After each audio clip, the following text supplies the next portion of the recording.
हरिओम। तुलसीदास जी की एक चौपाई है, बिन सत्संग विवेक न होई।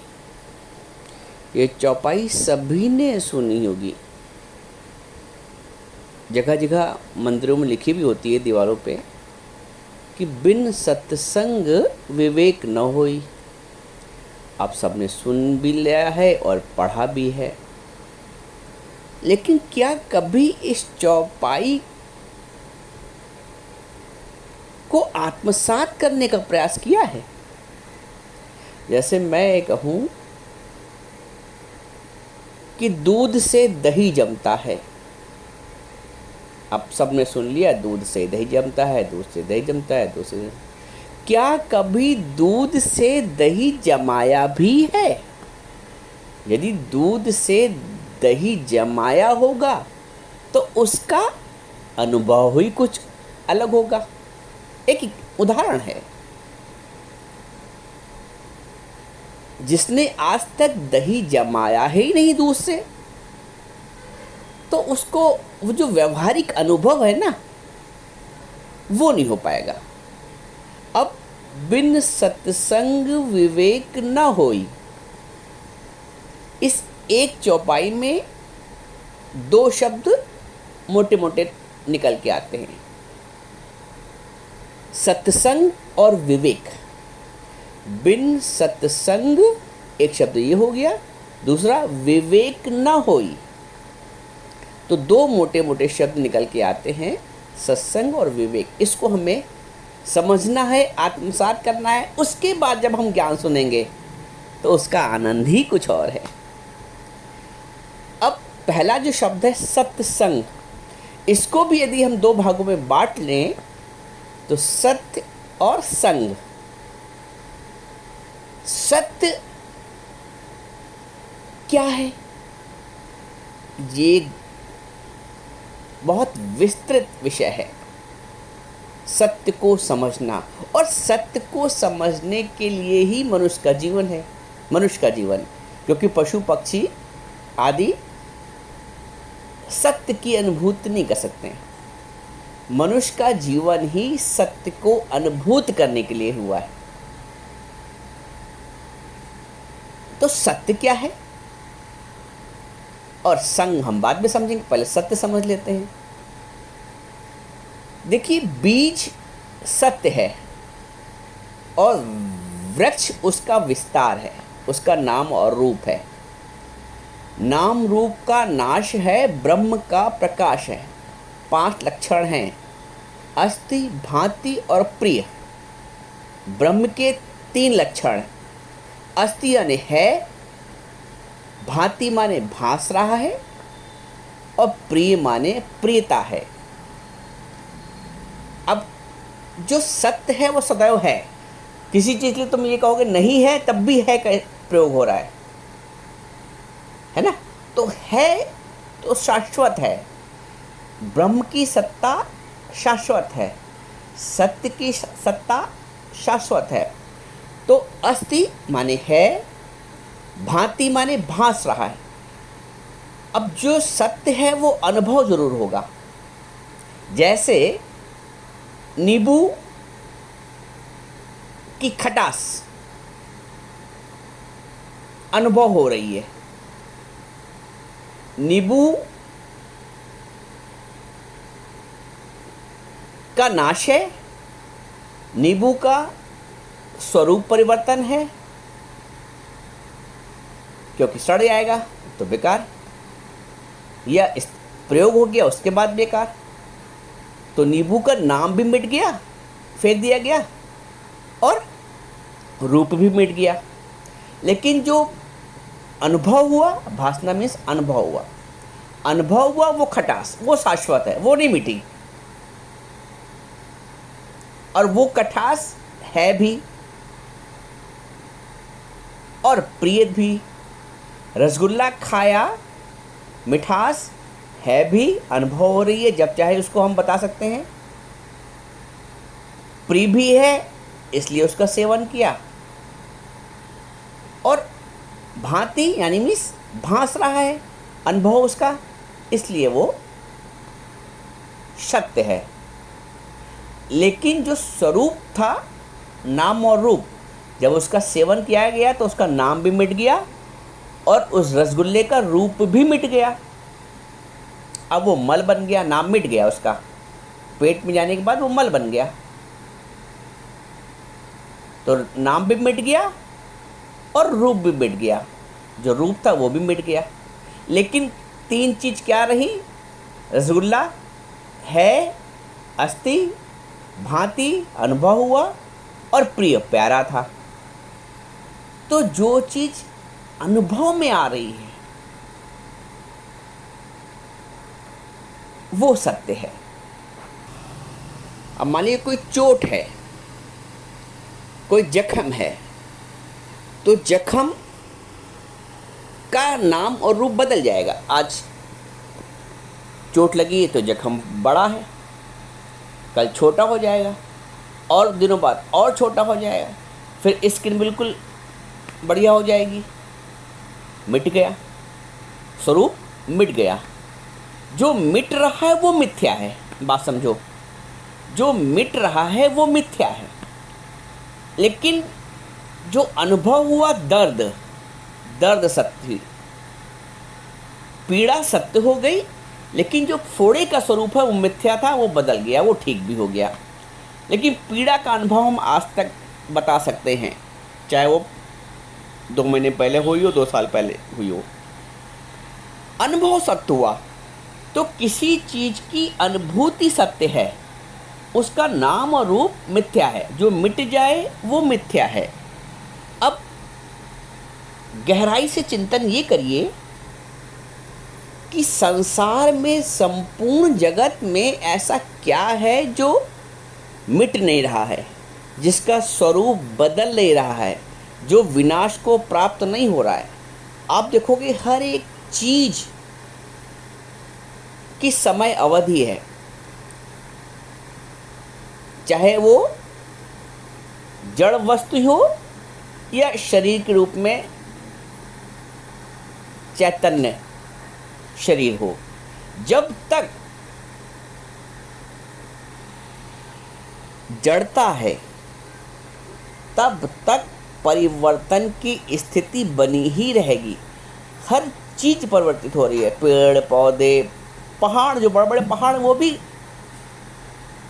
कुछ सालों बाद छोटे हो जाते हैं, उनका स्वरूप परिवर्तित हो जाता है। और शरीर की वहाँ तक बात, शरीर तो जा ही रहा है, शरीर तो किसी का टिकने वाला नहीं है और शरीर हर क्षण परिवर्तित हो रहा है।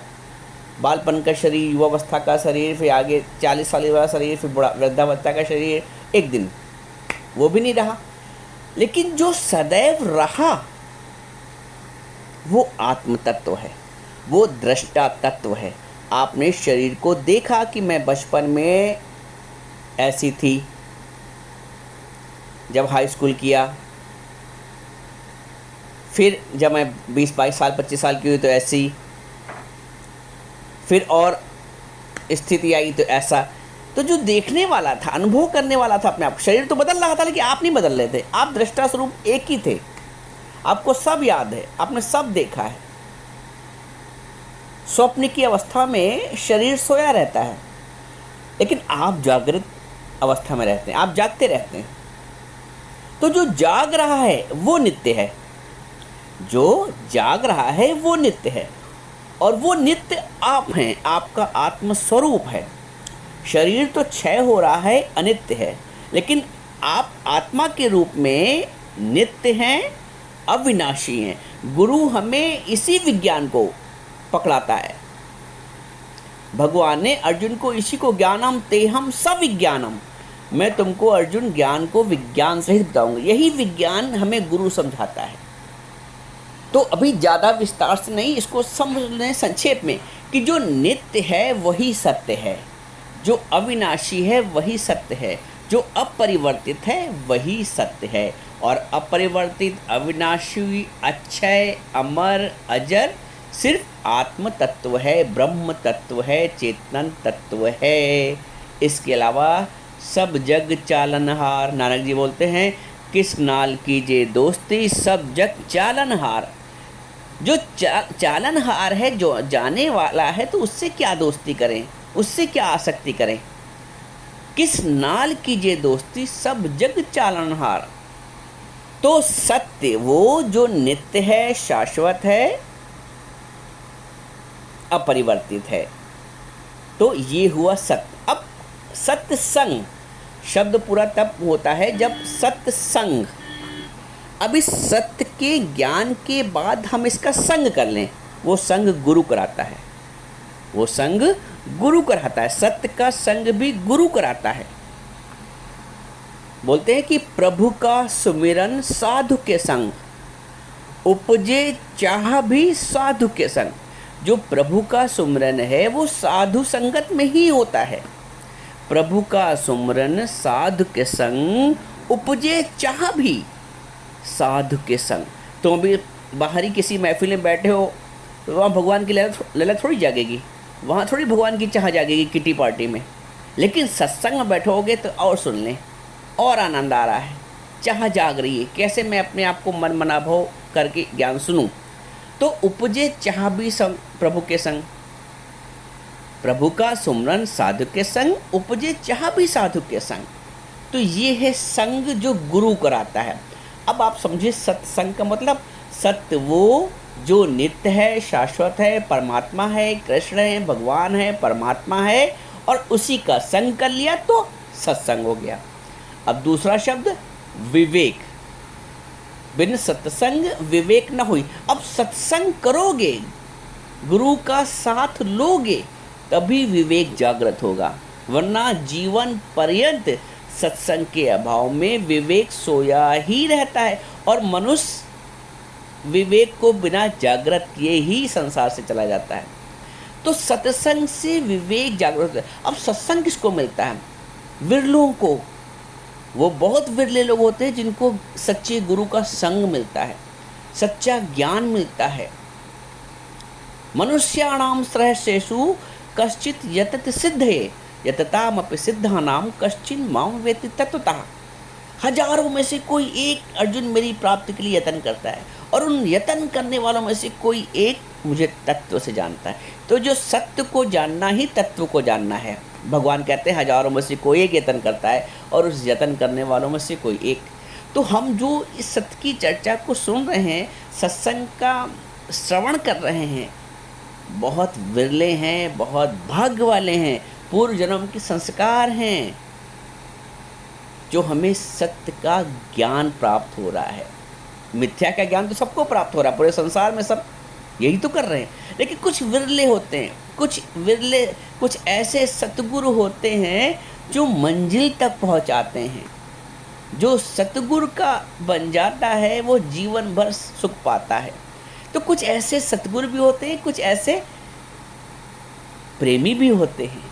कहते हैं जो सतगुरु का बन जाता है वो जीवन भर सुख पाता है। तो गुरु हमारा सत्य के संग करता है, और सत्संग से विवेक की जागृति होती है। अब विवेक क्या है? सत्य असत्य का ज्ञान होना ही विवेक है। सत्य और असत्य का, नित्य और अनित्य का ज्ञान होना ही विवेक है। अज्ञान में हमें ज्ञान ही नहीं होता है कि सत्य क्या है, नित्य क्या है, नित्य क्या है, अनित्य क्या है, मिथ्या क्या है और सत्य क्या है, शाश्वत क्या है और नाश होने वाला क्या है, क्षणिक क्या है।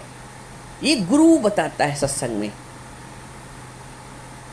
अज्ञान में तुमको इसको ऐसे समझो कि जैसे एक पशु है, मान लो गाय है, उसको अगर केला दो तो छिलके सहित खा जाएगी, क्योंकि उसको सत्य और असत्य का ज्ञान नहीं है।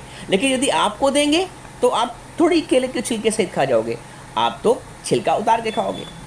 आप मूंगफली को ऐसे नहीं खा जाओगे, मूंगफली छिलके खाओगे। लेकिन गाय को खिलाओगे, पशु को खिलाओगे तो वो ऐसे ही खा लेगा हिरन, क्योंकि आपके पास विवेक है सत्य और असत्य का, कि छिलका असत्य है, उसका दाना सत्य है, फल का रस सत्य है, फल का छिलका असत्य है। तो ये ज्ञान होना ही विवेक है। पशु को, पक्षी को ये ज्ञान नहीं है। अब आध्यात्मिक परिवेश में आ जाइए, इसको आध्यात्मिक परिप्रेक्ष्य में समझिए। तो इस संपूर्ण जगत जिसका नाम और रूप दिखाई दे रहा है, जो भी दिखाई दे रहा है, वो असत्य है, वो नाशवान है, वो परिवर्तनशील है, वो क्षय हो रहा है। लेकिन जो जगत का आधार है वो अपरिवर्तनशील है, वो शाश्वत है।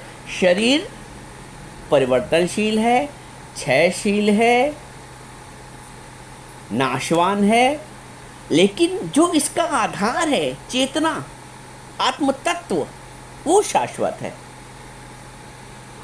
आपको फल के या सब्जी के छिलकों से मतलब नहीं होता है, आप उनको फेंक देते हैं, लेकिन जो उसका तत्व होता है, रस होता है, वो आप उसका प्रयोग कर लेते हैं, उसका सेवन कर लेते हैं। सार सार को गह लिए और थोथा दे उड़ाए, थोथा उड़ा देते हैं। वैसे ही शरीर एक आवरण है। ज्ञानी की जो दृष्टि होती है, एक ब्रह्म ज्ञानी की जो दृष्टि होती है, वो आत्म तत्व पे होती है, वो ब्रह्म तत्व पे होती है। वो शरीर करके किसी को देखता ही नहीं है, वो आवरण से किसी को देखता ही नहीं। तो जब शरीर करके किसी को देखता ही नहीं है, तो उसके व्यवहार, आचरण, शब्द, रंग, रूप, आकार से उसको क्या मतलब। अष्टावक्र जी को 8 वक्र थे और देखने में बड़ा अप्रिय था उनका शरीर, सबको हंसी आती थी, लेकिन क्योंकि वो आत्मज्ञानी थे, वो ब्रह्मज्ञानी थे, तो उनको अपने आत्म स्वरूप की खुनकी थी। शरीर भाव को लेकर, शरीर को लेकर उनके अंदर कोई क्षोभ नहीं था।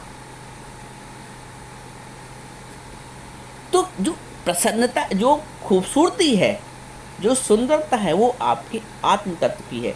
गुरु इसी आत्म तत्व का ज्ञान हमें देता है और आत्म तत्व का ही निश्चय कराता है। जैसे अर्जुन को भगवान ने आत्म तत्व का निश्चय कराया। एक सच्चा गुरु भी हमें हमारे शरीर भाव से ऊपर उठाकर, ना मैं मन ही रहा, ना मैं तन ही रहा, सतगुरु मिलने से झगड़ा खत्म हो गया।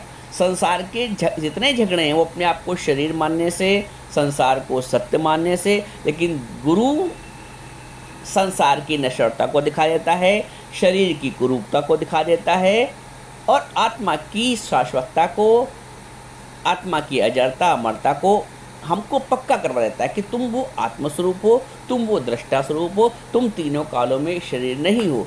तो ये विवेक है सत्य सत्य का। तो बिन सत्संग विवेक न होई, इसलिए सत्संग का महत्व है। सत्य का ज्ञान होता है, सत्य का संग होता है और विवेक के साथ होता है।